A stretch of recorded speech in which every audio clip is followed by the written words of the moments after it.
Biznes qiladi, to'g'rimi? Anaqa yukka boradi. Ya bizniki ish.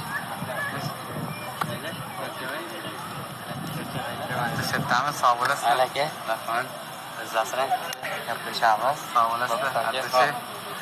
Kartochani. Oyim. Shuni? Rahmat. Nechinchisiz? 2. Yoshman. 19 yoshmi? Shu kelganingizdan beri kuzataman sizni, shu yo'lga chiqqaningizdan beri. Rahmat. Yo'qman, shuncha jetdi. Hali hayotda kichkina ko'rinyapman. E'tibor. Qayerda o'zbeklar ko'p edi Dubayda. Bitta o'zbeklar hamma joyda bor pashta. Cho'milsa bo'ladimi suvda? Ha? O'zbekistonga qaytarib boradi. Endi bu remontdan chiqyapti. Voy kattalarni qaranglar. Voy. Uydagilar onam bugun